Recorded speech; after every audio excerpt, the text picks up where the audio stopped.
di lab.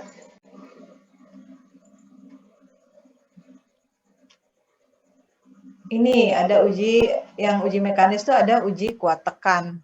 Kemarin sudah Pak Tommy bilang, ya kan? Alatnya kita punya di Tekmira. Nanti kita bisa lakukan uji di lab ya. Contohnya atau sampelnya bisa berbentuk silinder, bisa berbentuk balok atau berbentuk prisma. Yang penting permukaannya harus rata. Ya, permukaannya harus rata. Kenapa? Karena uji kuat tekan itu pembebanannya tersebar merata. Nanti ada uji lain yang tidak perlu permukaannya harus rata, karena dia tidak melakukan penyebaran beban secara merata. Ya, itu beda. Nah, caranya ada penekanan dari satu arah, uniaksial ya. Unconfined compressive strength atau UCS itu pengujiannya atau penekanannya hanya satu arah, dari arah vertikal. Jadi hanya dari arah atas atau bawah.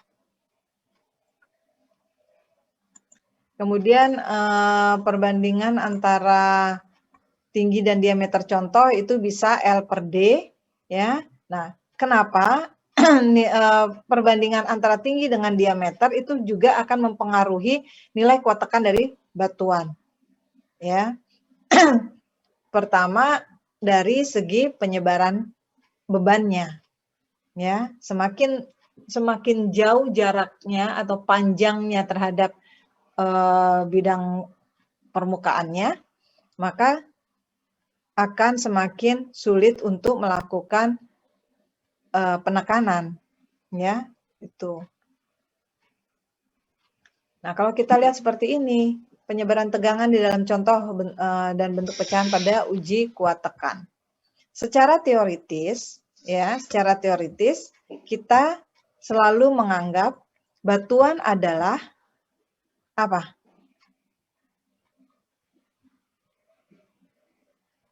Apa? Secara teoritis, ya, kita selalu menganggap atau untuk dalam perhitungan kita selalu menganggap bahwa batuan itu adalah kondisinya homogen,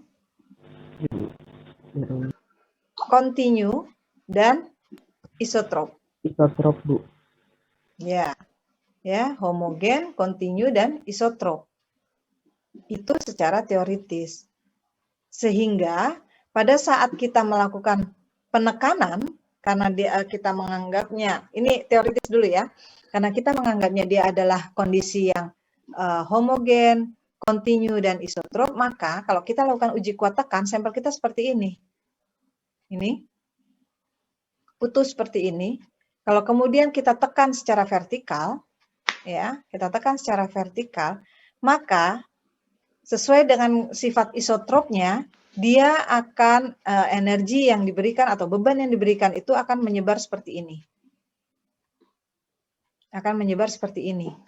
Ya, secara vertikal dan isotrop. Ya. Kemudian tidak ada pengaruh dari discontinue, jadi dia dalam kondisi kontinu, maka dia bentuk seperti ini. Yang terjadi apa kalau dia ditekan seperti ini dan kemudian reaksinya seperti ini? Yang terjadi adalah pemendekan dan pelebaran. Dia memendek, kemudian dia melebar. Ya kan? Itu secara teoritis. Jadi pada saat kita tekan, yang terjadi dia akan memendek dan melebar. Ini. Nah, ini. Ya. Nah, kalau sudah gitu, dia memendek dan melebar, kemudian sifat elastisnya sudah hilang, maka dia akan mendekati sifat plastis. Sifat plastis itulah sifat di mana batuan itu mulai patah atau mulai runtuh. Nah, dari awal ini yang pertama, kemudian diberikan beban, dia akan mengalami pemendekan dan pelebaran, ya. Kemudian beban terus dikasih masuk ke sifat plastisnya, maka dia akan pecah. Nah, pecahnya begini. Ya kan? Ini pecahnya. Karena sesuai dengan gaya yang tersebar. Ini. Ya, retak dan pecahnya seperti ini.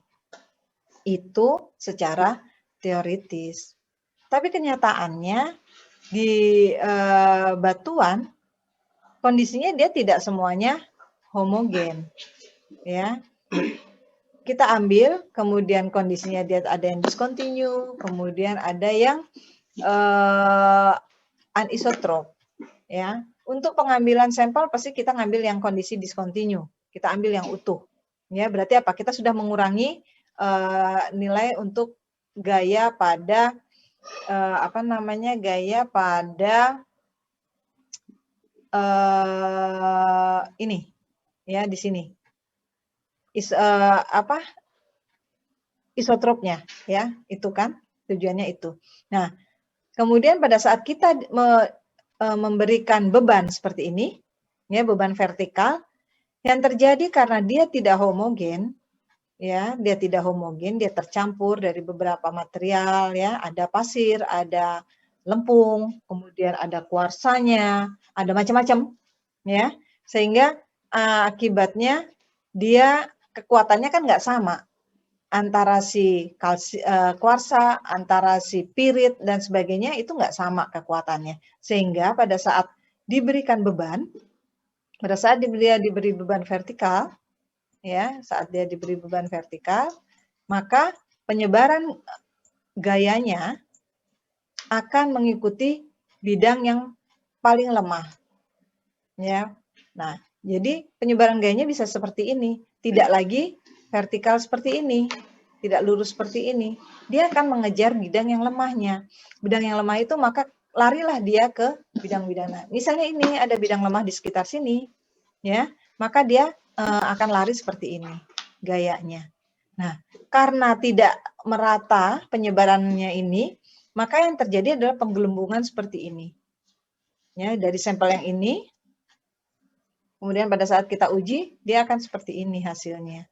Ya. Nah, kalau dia membentuk seperti ini, maka otomatis pada saat retak dia akan membentuk sudut-sudut. Ini, ya. Dia akan membentuk kon. Nah, ini menyudut seperti ini retakan-retakannya. Ini terjadi, bisa saja terjadi seperti ini. Gitu. Ya, dan ini dimungkinkan sekali yang seperti ini. Ya. Nah, jadi kalau secara teoritis maunya sih seperti ini hasilnya. Tapi secara kenyataan dilakukannya pengujian bisa saja seperti ini. Jadi kalau hasilnya seperti ini bukan katanya salah, bukan. Berarti ngujinya salah, tidak. Ya. Selama pengujian itu dilakukan sesuai dengan standarnya, sesuai dengan SOP-nya, apapun hasilnya itu ya itu, gitu. Apapun hasilnya benar.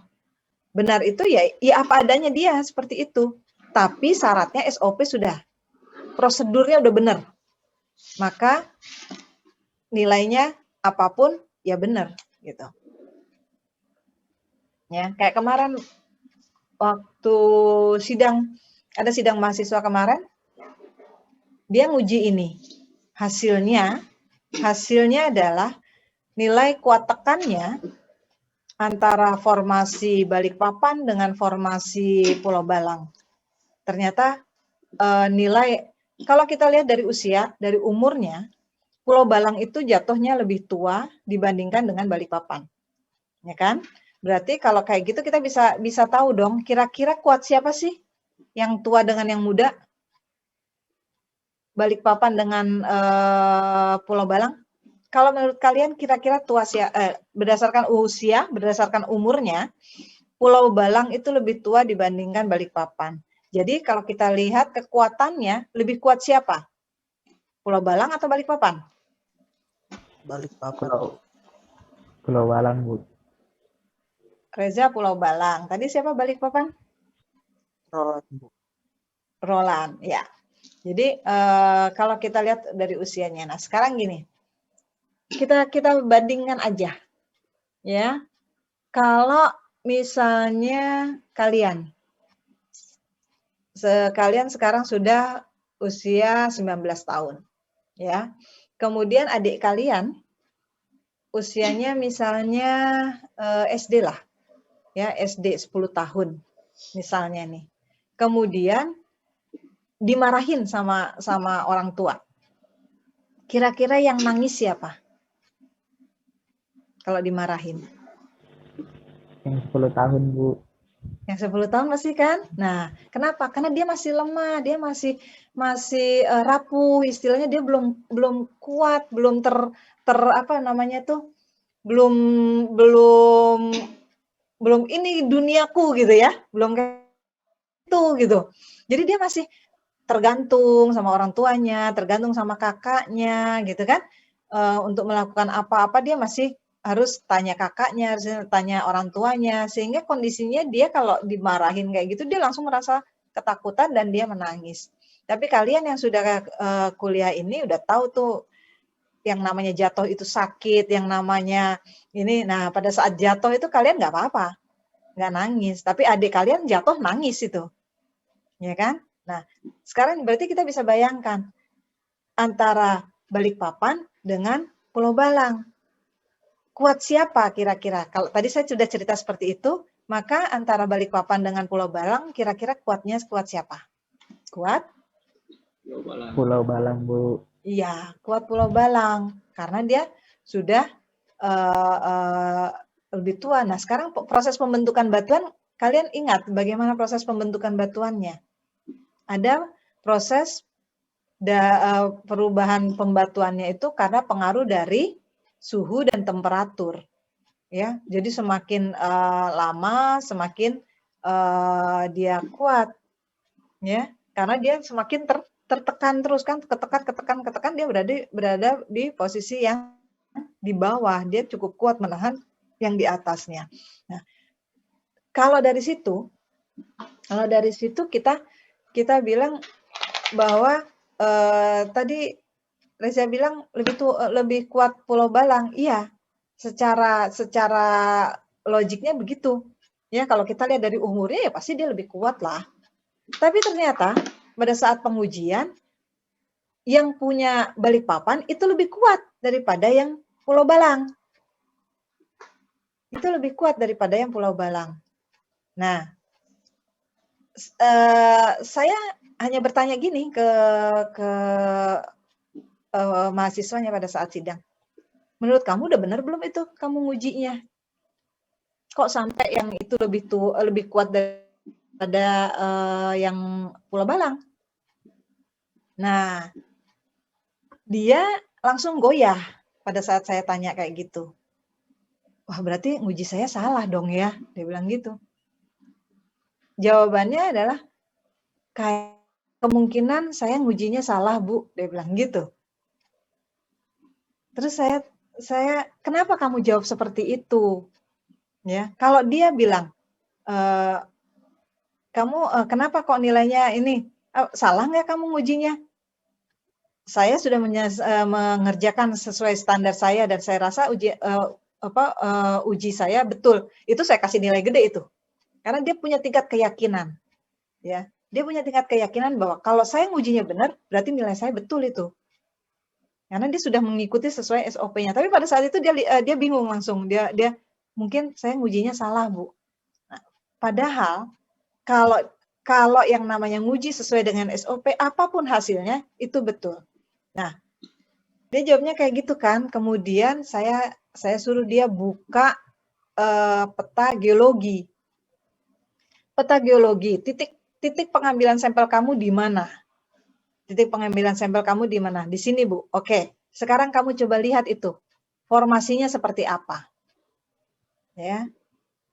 Betul, dia formasi Pulau Balang, betul. Tapi kalau dilihat dari gambarnya, ternyata formasi Pulau Balang yang di titik dia ngambil sampel itu keluar. Dia berada di atas formasi Balikpapan. Berarti kan itu ada peristiwa geologi di situ. Nah, itu harusnya kita seperti itu melihatnya. Jadi secara logika betul tadi bahwa harusnya dia lebih kuat. Tapi kenapa ini kok hasilnya enggak ya? Ya udah kita lihat sejarahnya. Kita lihat sejarahnya. Di titik sampel saya ngambil ya, di titik koordinat itu kayak apa ceritanya? Kayak gitu. Ya. Jadi kalau kita apa istilahnya kita ngambil sampel sendiri, kita bisa tahu seperti itu, ya. Jadi kalau dia jawab saya sudah mengikuti langkah-langkah dari standar apa yang dia pakai. Kan kita kan punya nih, kalau untuk pengujian di lab tuh ada standar ASTM, ada standar ISRM, kemudian ada standar SNI. Yang kita pakai standarnya siapa? Ya sudah bilang aja saya pakai standar si ini. Kemudian hasilnya seperti ini. Ya. Jadi yang namanya penelitian itu tidak harus berhasil. Ya, penelitian itu tidak harus berhasil. Kalaupun penelitiannya itu gagal, itu adalah sebuah pencapaian. Dengan gagalnya penelitian, kita tahu bahwa oh kalau digini ini nggak berhasil. Tapi kalau misalnya kita nguji selalu berhasil, ya penelitian kita selalu berhasil, malah kita nggak tahu kapan kita gagal. Gitu. Jadi malah beruntung kalau kita kita mengalami kegagalan itu beruntung. Jadi kita tahu di mana lemahnya kita, di mana kesalahan kita. Gitu ya. Jadi kalian juga kalau sekarang IP-nya 2, ya di bawah 3, kan nggak zaman ya kalau sekarang ya, IP di bawah 3 kan. Nah, kalian pasti tahu, oh saya gagal nih semester ini. Kenapa saya gagal? Oh saya terlalu sering main game. Terlalu banyak main game saya. Berarti saya harus kurangi nih jam saya main game. Saya harus mulai belajar. Nah, berarti tahu kan kekurangannya di mana. Tapi kalau kalian bagus terus nilainya, nggak tahu bahwa game itu akan membuat kalian menjadi kurang fokus, ya. Game itu membuat kalian jadi kurang fokus karena terlalu banyak, apalagi kalau yang game online ya, yang gabung-gabung sama orang-orang dari luar itu kan seneng aja gitu kan. Wih, tadi harusnya begini. Wah, tadi kenapa kita nyumputnya di sini, harusnya ke sini. Nah, itu kan akhirnya penasaran, ulang lagi. Habis waktunya buat main. Ya, nggak fokus buat belajar. Nah, tapi kalau kita sadar bahwa oh kita gagal nih semester ini, berarti semester depan saya harus baik. Kegagalan saya di mana, Kak? Saya terlalu banyak buang waktu untuk main game. Oke, saya kurangi jamnya. Nggak lepas dari main gamenya, tapi yang tadinya 10 jam, saya ganti jadi 5 jam. Kan gitu. Kalian main sampai 24 jam, nggak tidur. Ya, penasaran aja. Nah, kayak gitu. Iya kan? Iya. Kayak gitu ya. Nah, Bu, ini. saya mau Jadi, tanya, Bu. ya. Ini terkait yang penelitian tadi itu, Bu. Berarti kalau misal kita udah melakukan penelitian sesuai standarnya itu kan ASTM itu kan banyak standarnya, Bu. Iya, betul.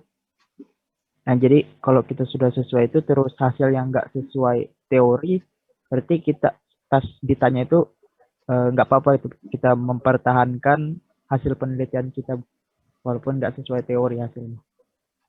Iya, nggak apa-apa.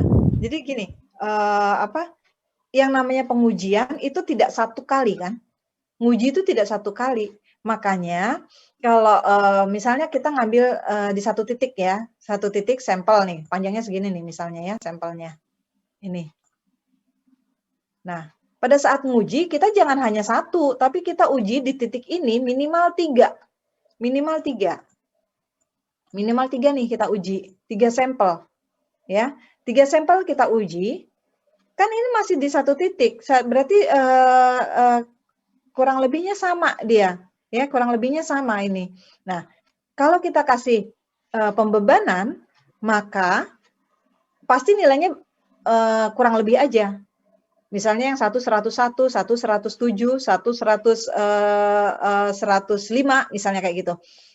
Itu berarti prosedur yang kita jalani sudah betul. Nah, baru kemarin ada mahasiswa yang sedang nguji ngadep ke saya. Dia ragu, Bu, dari 3 kali nguji, dia bilang, dari 3 kali nguji, ini kok yang satu itu, dia bilang gitu, sampel pertama saya dapat 108, kekuatannya 108 kilonewton. Terus yang sampel kedua, Bu, saya dapat 102.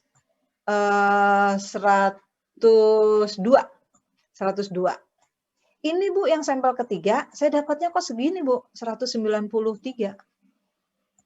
Nah, kalau kayak gini, pasti ada yang salah satunya kan? Ini terlalu jauh ini. Ini terlalu jauh. Karena ini terlalu jauh, saya bilang ini pasti kamu salah prosedurnya. Entah salah prosedur, entah salah kamu pada saat preparasi. Ya, karena banyak faktor kan. Pertama langkah salah, oke, bisa jadi. Yang kedua, salah pada saat kita mempreparasi. Ya, mempreparasi itu dalam artian gini, harusnya dia permukaannya rata seperti ini, ya. Tapi karena karena kita pakai gerinda dan sebagainya, rata sih permukaannya, tapi dia begini. Sorry, ntar saya saya gambar pakai ini. Nah, punyanya dia bisa jadi begini. Ini rata nih, tapi dia nggak horizontal, dia agak miring, ya. Nah, nanti pada saat pemberian beban, si ininya kan bentuknya plat, si alatnya. Alatnya bentuknya plat kayak gini. Nah, kalau kita kita bebankan, yang kena yang mana? Pasti yang sini dulu kan, yang ini nggak kena kan? Nah, makanya hasilnya sini udah hancur, dikasih tekanan masih terus bisa. Karena yang di daerah sini masih utuh, belum kena. Jadi naik terus dia punya tekanan. Akhirnya besar seperti ini. Nah, saya bilang buang yang 1,9, yang 193 itu buang. Yang kamu pakai 108 dan 102 itu yang di rata-rata.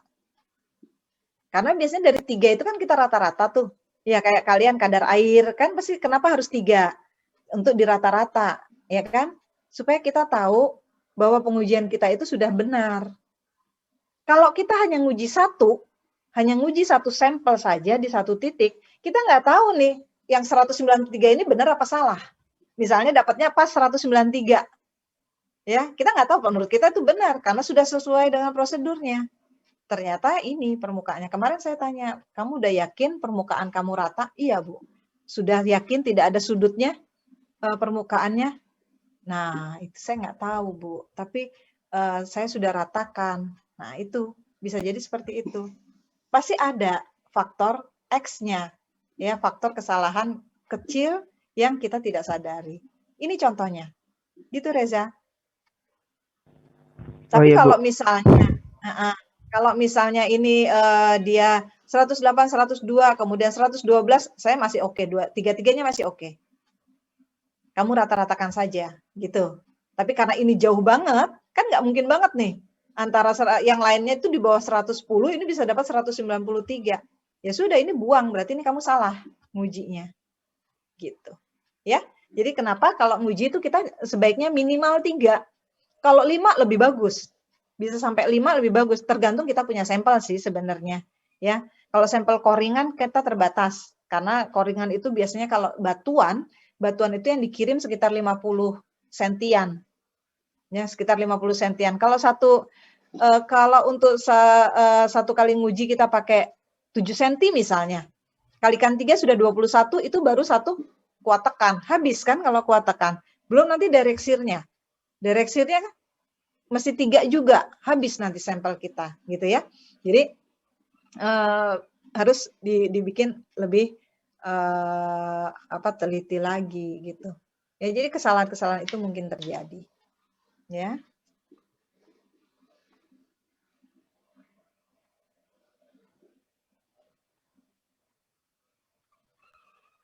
Oke, kita lanjut. Nah, ini ya, ini gerindanya. Nah, kalau yang bentuknya silinder enak, tapi kalau yang bentuknya seperti ini bongkah, berarti kan preparasinya kita harus bentuk, ya, harus bentuk. Pada saat kita lakukan preparasi, kita nggak pakai air nih gerinda. Pada saat kita ngegerinda, jadi debunya kemana-mana. Kenapa? Ya karena kita ingin mendapatkan kondisi yang sebenarnya.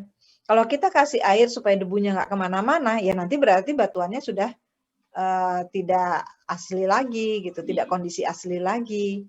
Bisa jadi dia basah itu. Jadi makanya untuk nanti preparasi kalian harus siap-siap ini terima debunya, ya, debu dari pengujian itu. Oke. Nah, ini tadi ya yang kayak tadi sampel di depan. Nah, kenapa kita mengambil untuk uji uniaksial ya. Nilainya itu panjang sampel itu minimal 2 kali diameter. Ya, minimal 2 kali diameter. Nah, kenapa? Karena kalau kita lihat, kalau minimal 2 kali diameter, yang terjadi adalah kondisinya seperti ini pada saat pengujian. Ya, tapi kalau dia terlalu rendah, dia akan ketemu nih si triaksial ini ya, kondisinya ini, kondisi triaksial ini akan ketemu. Maka ini hancur banget di sini nanti. Nilainya akan menjadi sangat kecil. Gitu. Makanya kita ambil minimal 2, bukan L sama dengan D. Gitu ya. Ini mungkin sudah ya, ini dari Pak Tommy. Ini kondisinya. Nah, intinya untuk batuan itu kita kalau yang namanya sifat sifat mekanis, kita hanya ingin mencari nilai tegangan dan nilai regangannya saja. Ya. Itu dari nilai tegangan dan regangan kita bisa ngitung macam-macam. Ya, bisa ngitung macam-macam dari situ. Nilai tegangan dan regangan. Jadi intinya kekuatannya aja gitu. Kekuatan dari batuan itu yang kita ingin tahu. Ini sudah pasti ya? Ini sudah kan? Sudah Bu, lateral. Iya, sudah. Berarti saya lewat ya. Saya lewat aja.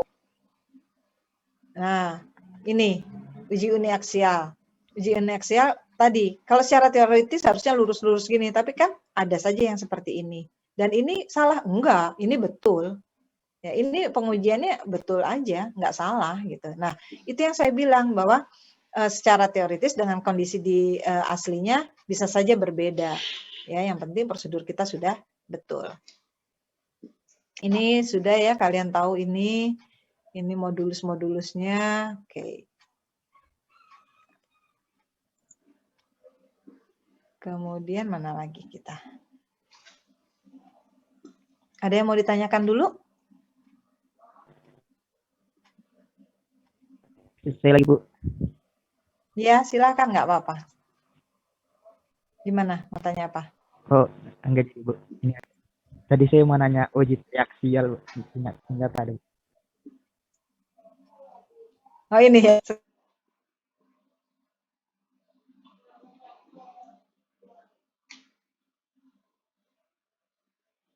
Kalau ini. Oke. Ini untuk ngebesarin screen-nya. Saya nggak dapat. Ketutup sama yang di bawah ini. Nggak apa-apa ya. Gini masih kelihatan ya? Nggak apa-apa Bu. Oke. Nih. Uji triaksial ukuran sampelnya hampir sama dengan uji uniaksial. Ya. 2 sampai dengan 2. Nah, jumlah untuk sekali pengujian itu 3 buah per contoh. Itu yang tadi saya bilang, kenapa harus 3? Kenapa tidak boleh 1? Jangan 1, bukan tidak boleh. Tapi kalau 1 kalian yakin ya monggo gitu ya. Tapi kalau untuk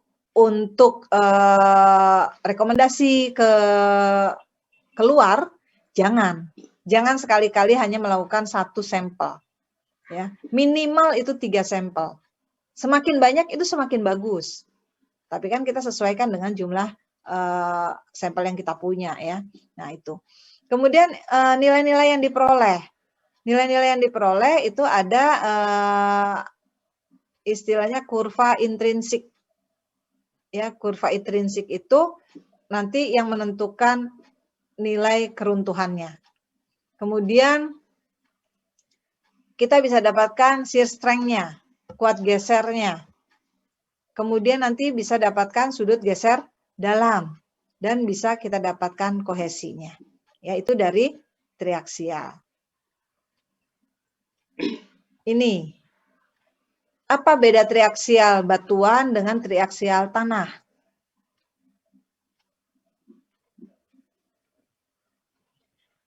Kalau triaksial tanah itu dia harus kita istilahnya kita kita tutup dengan rubber.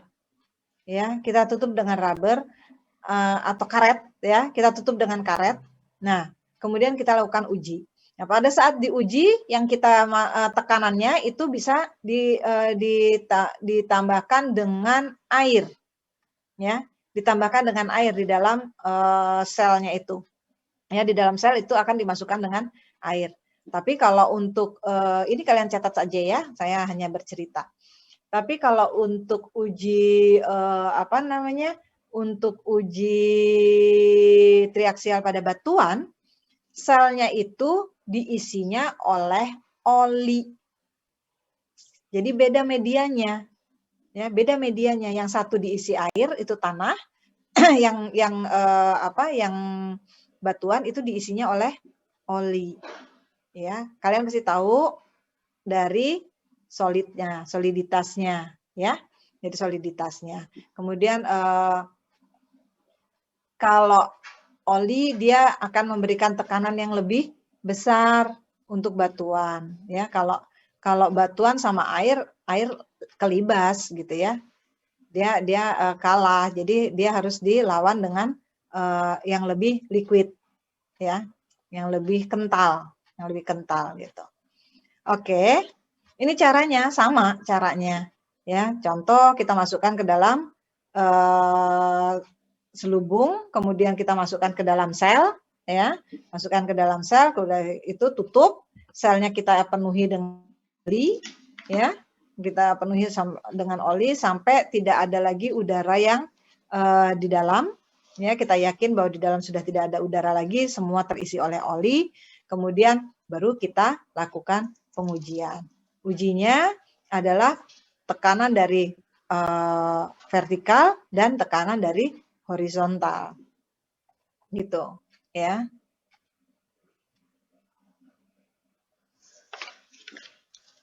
Kemudian letakkan sel di bawah mesin tekan, pasang dial gauge-nya, kemudian ukur perubahan panjang selama ditekan, akan kemudian kasih nilai sigma 3, itu sesuaikan dengan keperluan rencana, kemudian sigma 1 dinaikkan secara perlahan-lahan sampai contoh pecah. Nah, sigma 3 itu kita yang tentukan, mau mulai di berapa. Kalau di direct shear, itu kita nentukannya dari tegangan normalnya ya. Tegangan normalnya mau di berapa gitu kan. Kemudian nanti dikasih tegangan geser. Itu direct shear. Direct shear sudah ya dari Pak Tommy?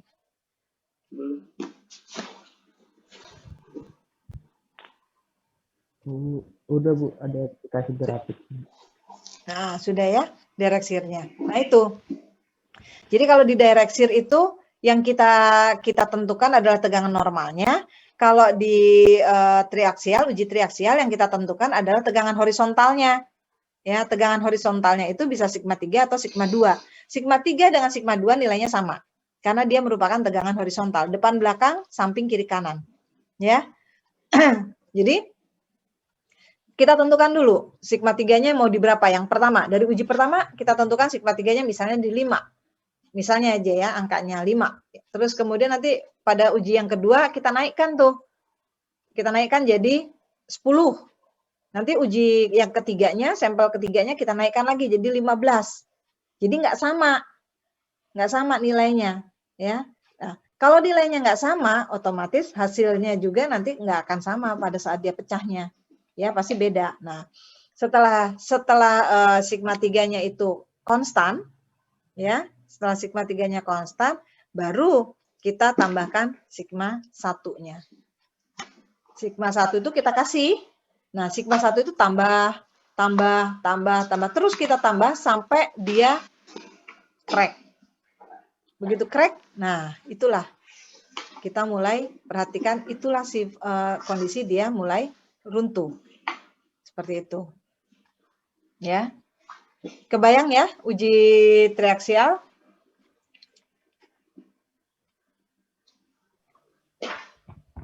Bu, ya. Kalau di uji uniaksial kan Bu, ada diperhatikan residu setelah dia crack Bu. Kalau Residu itu maksudnya triaksial, sisa. Iya Bu. Kalau di triaksial juga nggak Bu? Setelah crack itu ditekan lagi.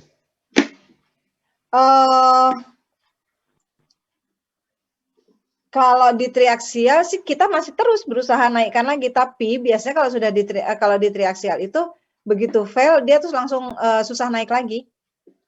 Tapi biasanya kita akan coba dulu, kita akan coba naikkan dulu, gitu, ya. Nah itu bedanya triaksial sama dereksir. Kalau dereksir kita bisa dapat nilai residunya ya, residualnya ya. Iya, Bu.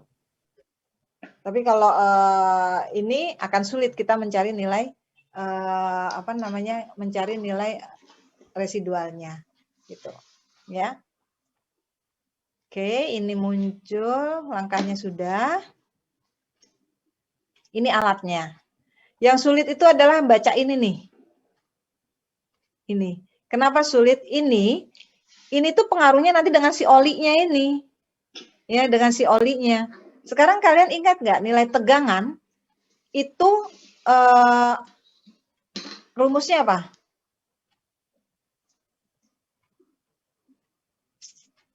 Tegangan adalah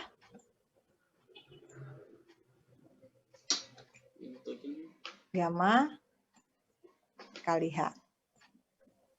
Ini kan tegangan ya? Tegangan. Tegangan total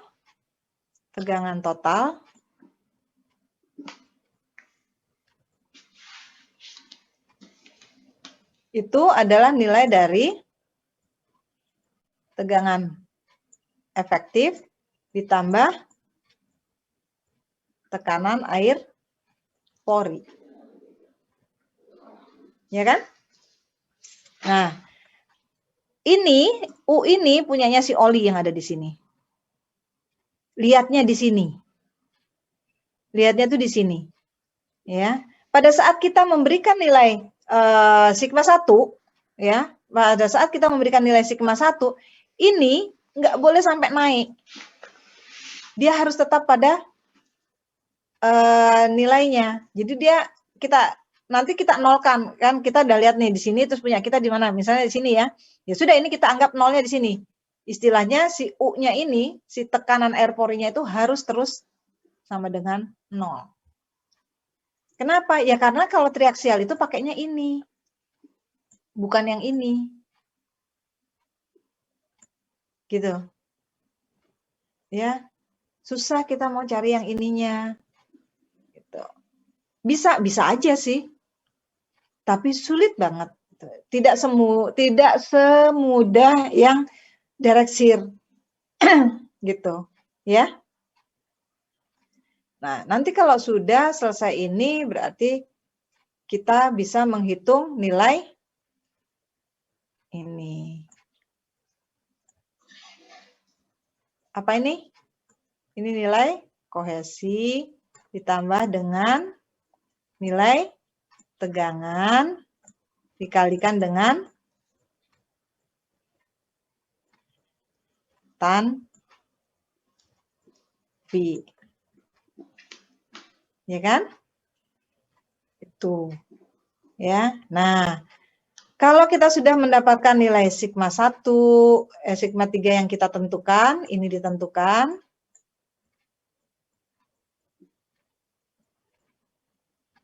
Tulisannya nggak jelas ya, tapi kalian tulis sendiri aja ya, ini ditentukan, maka sigma 1-nya nanti akan kita peroleh.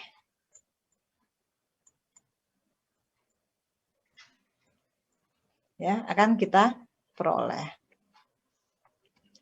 Oke, sudah punya nilai sigma 3 dan sigma 1, baru kita masukkan ke dalam grafik. Ini. Ya, ke dalam grafik ini. Ini sigma 3 yang kita tentukan. Sigma 3 pertama, sigma 3 kedua, sigma 3 ketiga.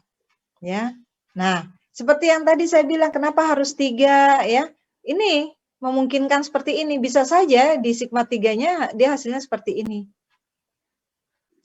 Kemudian ini sigma 1-nya seperti ini, sigma 2-nya seperti ini. Nah, ini yang dinamakan dengan kurva intrinsik. Envelope-nya ini. Nah, saat dia menyentuh ini, garis ini menyentuh puncak ini, titik ini, inilah titik dia mengalami keruntuhan. Gitu. Jadi titik ini, inilah dia mengalami keruntuhan. Kita lihat dari sini berapa gesernya. Ini berapa dia nilai tegangannya. Dihitungnya dari sini nolnya. Ya. Kemudian ini berarti di sini dia berapa, ini nilainya ke sini. Oke. Ya. Seperti itu. Nah, untuk penarikan garis ini itu adjustment dari geoteknya. Adjustment dari kita. Ya. Jadi bisa saja saya akan menarik garisnya ini menyentuh sini. Ya, garisnya menyentuh. Jadi saya tarik nih.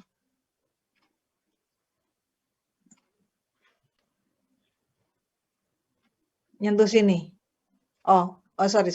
Berarti ini saya nyentuhnya yang kedua dan ketiga. Boleh nggak? Boleh. Boleh aja. Adjustment kita kok. Kan setiap orang pasti beda-beda mengambil. Tapi kan kita ada alasannya. Kenapa sih saya ngambil yang titik 2 sama titik 3 yang kita ambil? Yang kita sentuhkan itu titik 2 sama titik 3. Ada alasannya. Kenapa saya ngambil yang disentuhkan titik 1 dan titik 2? Ya, sampel 1 dan sampel 2. Ada alasannya. Gitu. Semua punya alasan kenapa ngambil yang seperti itu. Gitu ya.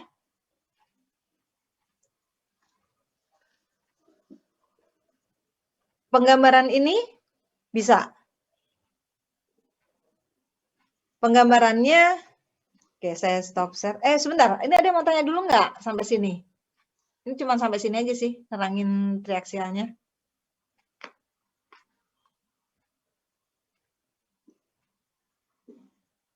Penggambarannya sudah bisa?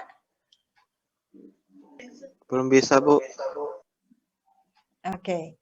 Kita mulai dari, saya ambil itu aja ya. Oke.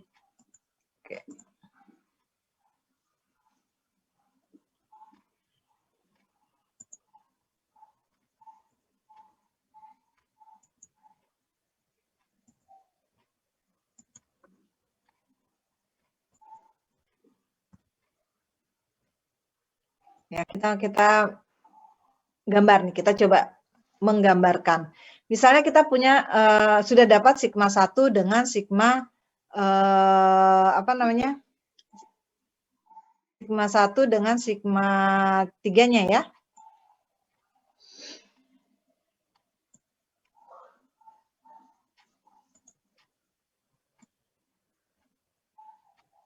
Nilainya kita sudah dapat. Nah, kemudian sigma 3 itu letaknya di kiri sini. Ya, yang paling ujung sini. Kemudian sigma 2 sigma 1-nya kita dapat nih. Ini kok jelek ya? Bentar. Yang busur yang mana yang busur? Ini kali ya. Ini sigma 3 di sini. Jelek juga. Tahan aja.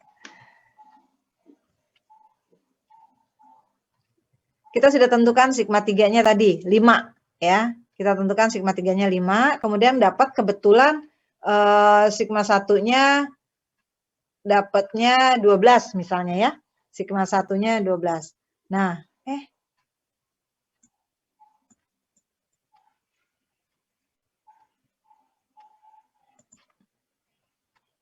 ini 5. Ini 5. Ini 10. Ini 15. Ini sigma 3-nya. Kemudian kita dapat 12 ya. Berarti di sini. Ini sigma 1. Hitungnya dari sini nolnya ya. Hitungnya dari sini nolnya. Sigma 3 dan sigma 1. Tadi sigma 3-nya kita tentukan 5. Kemudian sigma satunya kita dapatnya di 12. Maka kita harus cari titik tengahnya.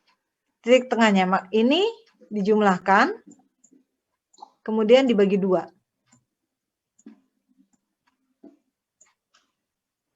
Berapa nih? 17 bagi 2. Berarti 8,5. 8,5 ya. Berarti di sini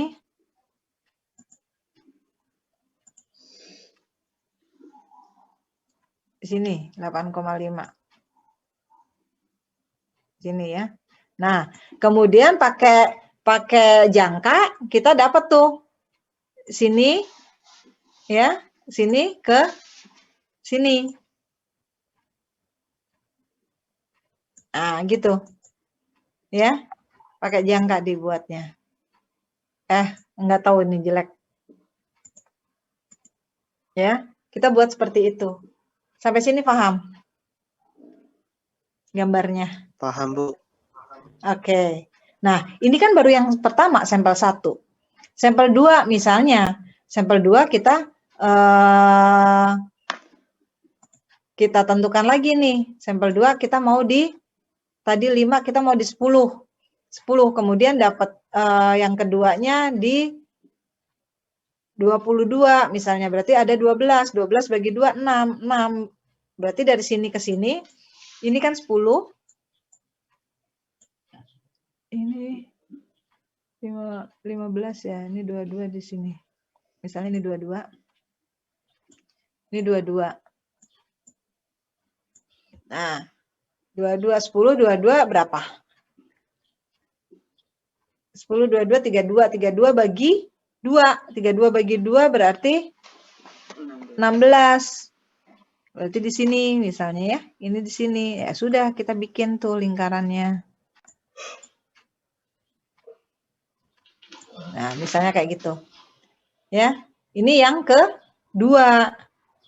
Yang ketiga, bikin lagi seperti itu. Nah, udahnya baru kita tarik ini. Kurva envelope-nya.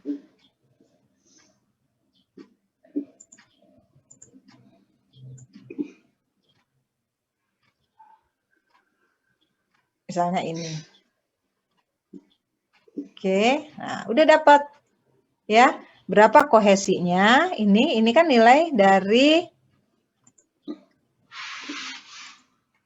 tegangan gesernya, ya kan? Kita dapat nih. Kemudian ini nilai sini. Ini kita bisa dapat nilai C-nya, ya kan? Ini sudutnya, kesini aja yang gampang ya. Sudutnya ini dapat sudut geser dalam. Gitu. Bisa? Bisa, Bu. Bisa, Bu. Iya, sip. Gitu ya. Nah, ini kalau kita mau mencari apa namanya? Nilai C dan V dari uji triaksial. Kemarin sudah diterangkan dengan Pak Tommy cara mencari nilai apa namanya? Nilai C dan V dari uji direksi. Ya. Oke, silakan kalau ada yang mau ditanyakan.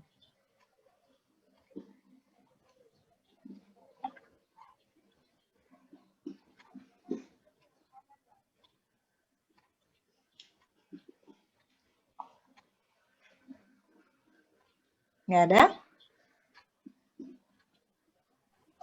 Nggak ada, Bu. Sip. Kalau nggak ada, berarti sudah paham.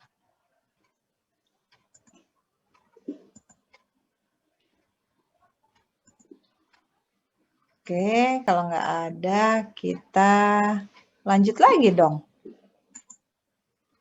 Apa ya? Tadi ke-7, ke-8 ini. Tadi yang kuat tekan sudah ya? Paham ya? Yang kuat tekan ya?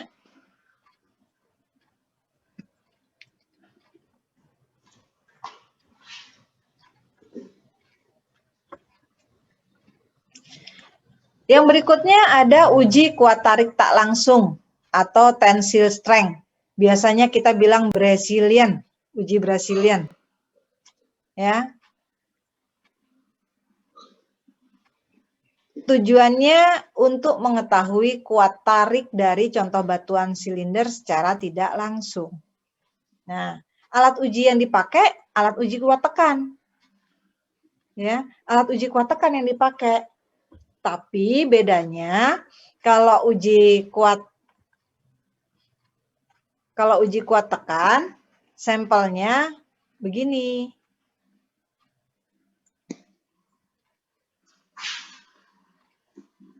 Ini diuji dari sini.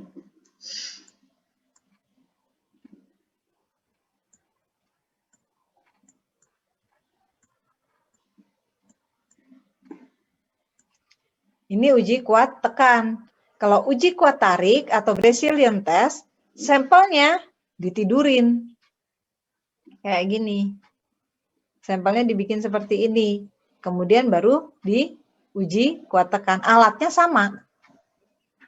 Alatnya sama, hanya posisi dari pengujian sampelnya yang berbeda. Tapi ada syarat-syarat lain juga. Ya, ada syarat-syarat lain. Panjang sampelnya tidak sepanjang ini, ya. Tidak sepanjang ini. Dia biasanya menjadi lebih pendek karena kalau Brazilian test itu panjangnya itu antara 0,2 sampai 0,75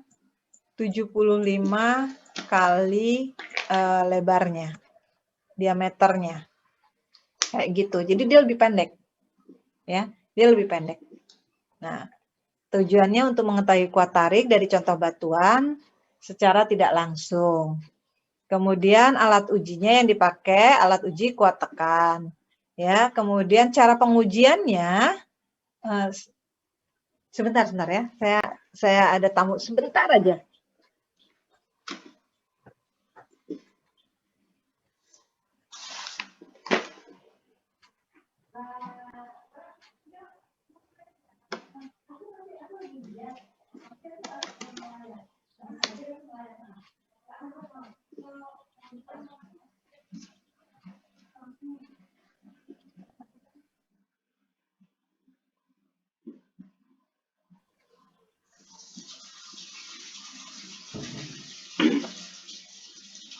Udah tutup. Oke, kita lanjut lagi. Oke. Contoh diletakkan secara horizontal pada mesin tekan, tadi ya, ditidurkan. Kemudian kita lakukan tekanan, biasa harus sampai hancur. Nah, nanti kita akan mendapatkan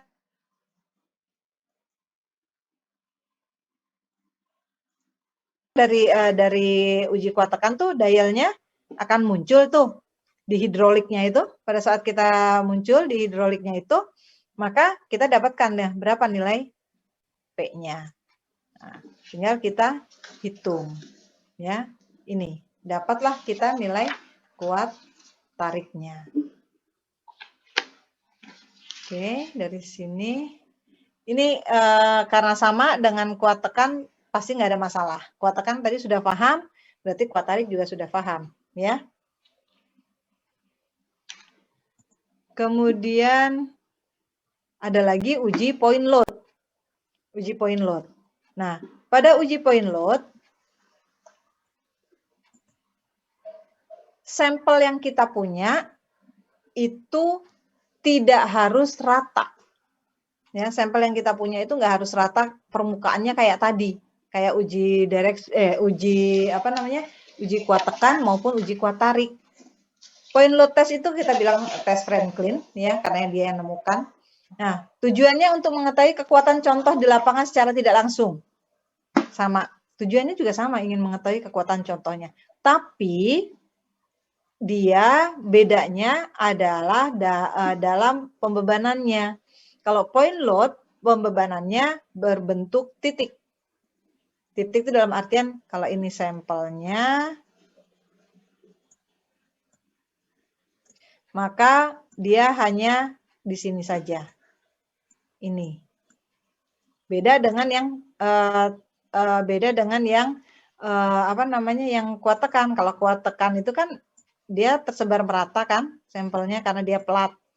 Kalau ini enggak, sampelnya itu hanya bentuknya titik karena dia bukan berbentuk plat tapi berbentuk cone si bebannya itu gitu ya. Nah, contoh uji atau contoh ujinya boleh berbentuk silinder, boleh berbentuk kotak, boleh berbentuk irregular. Ya, boleh bentuknya irregular. Nah, kemudian untuk cara ngujinya ya kurang lebih sama dengan kuat tekan, sama-sama ditambah beban. Jadi sama-sama tambahkan beban gitu ya. Nah, nanti sampai dia hancur atau sampai dia mengalami crack. Nah, tadi contoh diletakkan pada alat uji, lakukan penekanan hingga contoh pecah, kemudian kita bisa hitung indeks Franklin-nya. Indeks Franklin-nya ini. Kita masukkan nilai ini. Ya, nilai rumus ini, kemudian nanti yang kita cari adalah nilai ini. Intinya kita mau dapatkan nilai IS-nya.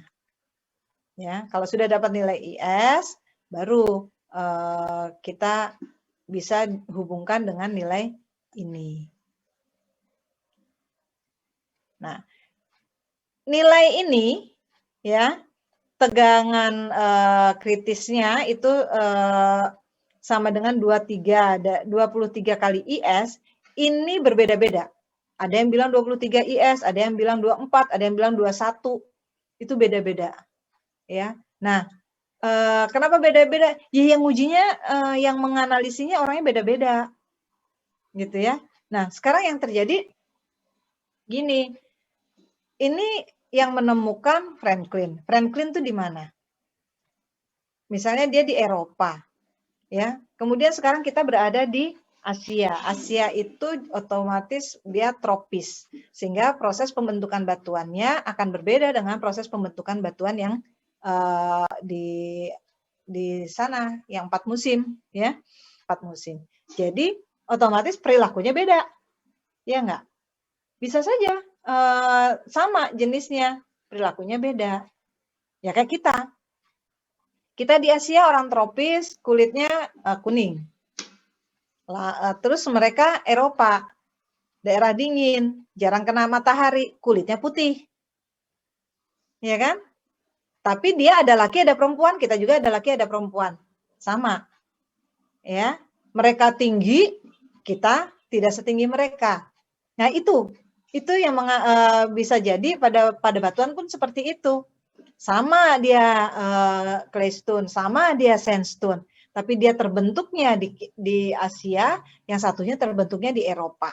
Kemudian dilakukan pengujian IS, pengujian point load.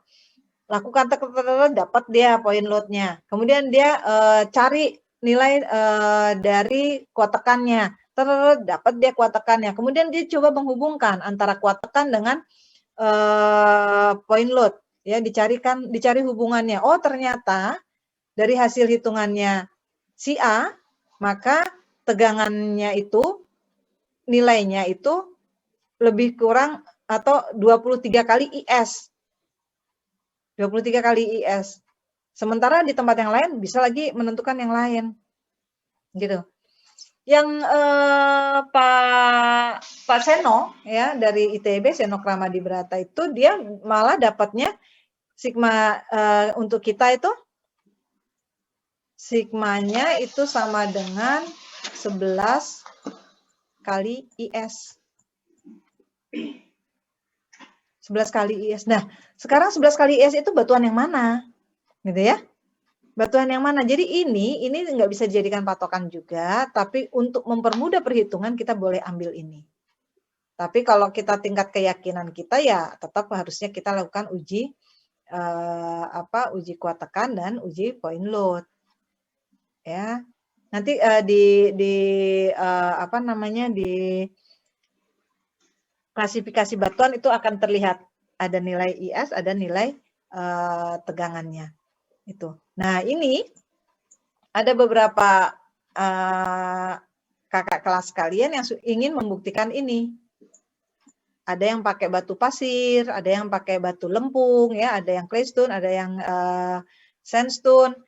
Mencoba menghubungkan, ingin tahu nih berapa nilai ini, ya, dengan IS terhadap IS-nya. Jadi berapa kalinya tuh si tegangan itu terhadap nilai IS-nya. Ada yang sudah ngambil nih, ada 2 orang yang ngambil, gitu. Nggak apa-apa. Dan itu namanya penelitian. Jadi terus berubah, terus berinovasi, ya iya emang harus begitu, gitu. Jadi dibilang salah nggak juga, ya. Karena apa? Karena saya sudah buktikan.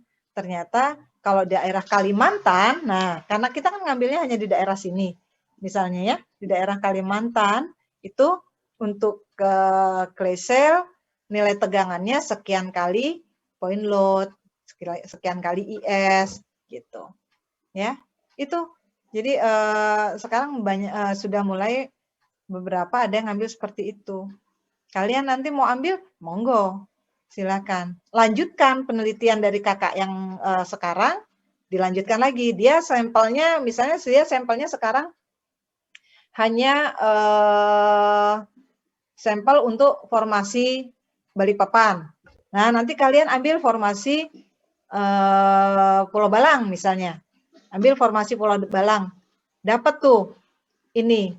Tapi kan sama jenis batuannya. Nah, sekarang kita bisa bikin bahwa batuan di Kalimantan, misalnya sandstone, bahwa sandstone di Kalimantan untuk tegangan ini terhadap ini kisaran misalnya 2,1 sampai 2,4 kali IS.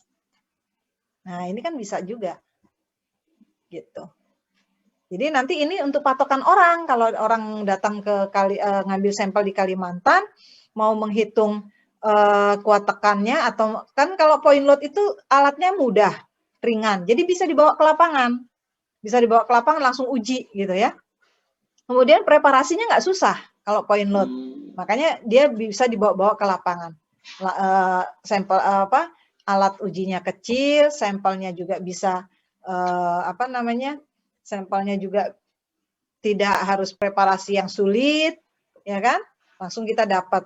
Nah, dapat nih di lapangan IS-nya sekian. Oh, kemarin itu ada yang penelitian bahwa kalau sandstone di Kalimantan itu kisarannya 2,1 sampai 2,4 IS. Oh, berarti kurang lebih tegangannya itu sekian. Kekuatan batuannya itu sekian, kuat tekan batuannya gitu. Itu bisa dijadikan patokan, dijadikan untuk literaturnya gitu ya. Seperti itu.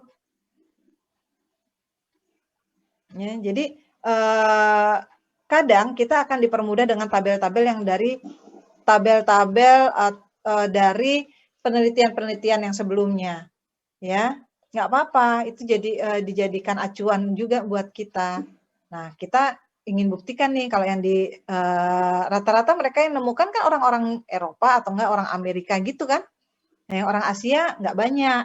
Nah, kita Asia misalnya India beda juga dengan yang di Indonesia. Mungkin Indonesia Malaysia oke, masih sama. Tapi kalau udah Asia Tenggara dengan Asia Timur dengan Asia Tengah itu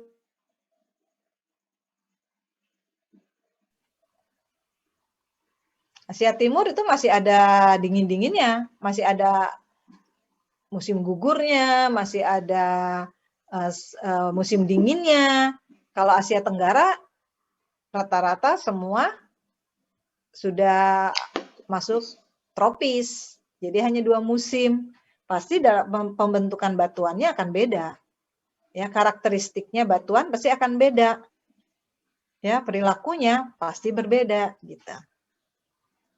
Ya, jadi terus berkembang kalau penelitian itu nggak masalah. Banyak sekali. Oke, sampai di sini ada pertanyaan? Ini ya, point load testnya. Jadi untuk point load test biasanya kita gabung seperti itu. Lanjut. Nah, ini yang apa namanya, gambarannya. Kenapa yang tadi saya bilang apa namanya, dia berupa beban titik, karena konnya seperti ini, P-nya itu ya, dia membentuk kon ini. Jadi dia hanya daerah sini saja yang disebar, tidak tersebar secara merata tegangannya, ya, bebannya. Ini alatnya kurang lebih seperti ini. Jadi kita ada yang sudah main-main ke lab Tekmira? Belum ya. Oke, jadi di Tekmira sekarang udah nambah alatnya ya, ada alat kuat tekan, direct shear, point load, terus kemudian ada alat durability ya, yang baru datang itu durability, kemudian apa, ada CPT,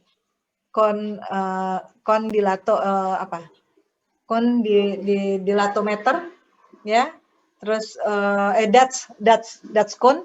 Kemudian ada lagi yang sifat fisik untuk tanah, itu ada proktor untuk pemadatan, kemudian untuk shift analis alat goyangnya sudah ada itu. Jadi udah mulai diisi ya, ada beberapa yang bisa diisi ke situ. Dan kayaknya mekanika batuan itu emang praktikum yang paling banyak ininya, acaranya, paling banyak acaranya dibandingkan dengan PBG, dibanding dengan ventilasi, ya, batu bara kayak gitu.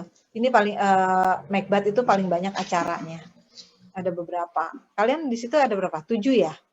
7 acara.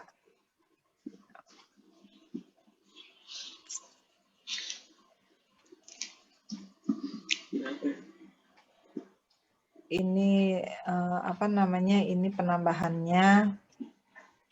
Oke. Terus tadi sudah point load, ini ada lagi uji pansir. Ya, uji pansir itu kita bilang uji tumbuh geser. Ini tujuannya untuk mengetahui kuat geser contoh batuan secara tidak langsung. Ya, kuat gesernya. Bukan untuk mendapatkan nilai apa namanya? Untuk mendapatkan nilai C-nya bukan, karena ini sama-sama kayak kuat geser ya. Tapi ini hanya untuk mendapatkan nilai kuat gesernya berapa. Contohnya bentuk silindernya tipis karena tempat untuk ngujinya juga tipis ya. Kemudian contoh itu sampelnya itu kita masukkan ke dalam alat uji. Setelah itu kita kasih tekanan sampai dia mengalami pecah. Nah, setelah dapat tekanan itu baru kita bisa hitung berapa kuat gesernya. Nah, makanya nilai kuat gesernya itu karena tidak ada uji geser, tidak dikasih tekanan gesernya, tegangan gesernya, maka dia dibilang tidak langsung ya.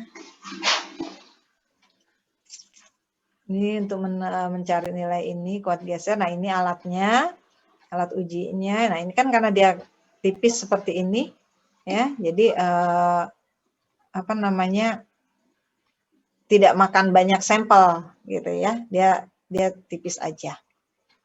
Itu pansir. Nah, kalau ini kita nggak punya alatnya nih. Nah, kalau ini uji kuat geser langsung sudah dari Pak Tommy. Udah ini sudah. Ini sudah ya. Bentuk pecah tuh bisa seperti ini ya, beda-beda ya. Ini pecah geser, ini pecah tekan kayak gini.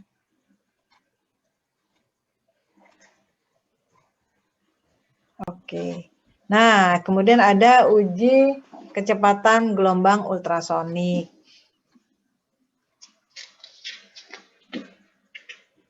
Masih banyak nggak ya? Oh, masih banyak. Uji kecepatan gelombang ultrasonik ini ujinya cepat aja, ya. Jadi sampelnya itu nggak dirusak, ya. Sampelnya nggak dirusak. Dia hanya berdasarkan gelombang saja. Jadi dia mengukur cepat rambat gelombangnya. Ya, uji ultrasonik itu yang kita ukur adalah cepat rambat dari gelombangnya. Nah, pakai alat pemancar energi, osiloskop dan transducer, kemudian kita pakai jangka sorong tuh hanya untuk mengukur sampelnya. Nah, caranya pasang transducer di ujung-ujung contoh. Ini masangnya tuh kayak kalau kita mau rekam jantung. Kayak kita mau rekam jantung ditempel-tempel gitu kan. Nah, ini juga ditempelin aja. Ya. Dia si sampelnya itu dipasangin transducer, ditempelin di ujung-ujungnya. Kemudian setelah itu kasih gelombang.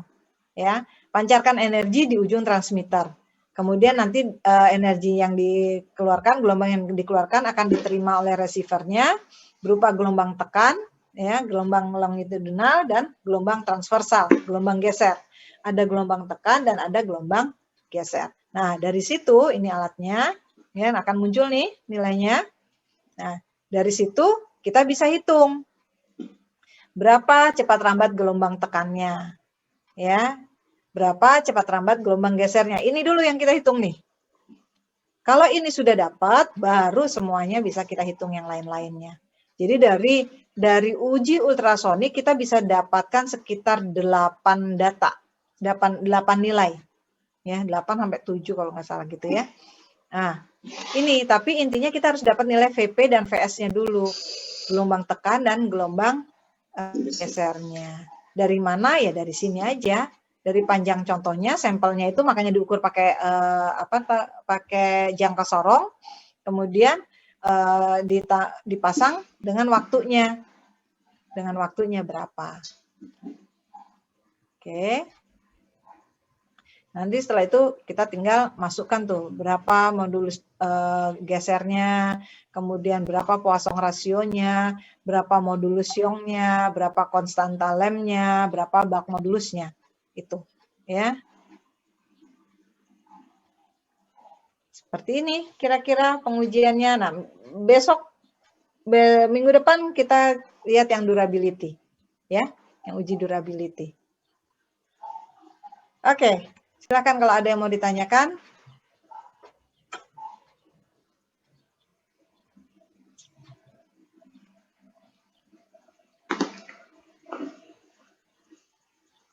Nggak ada? Nggak ada yang ditanyakan? Oke. Kalau nggak ada yang ditanyakan, saya rasa cukup sampai sini dulu pertemuan kita. Minggu depan kita masuk ke uji yang lain ya.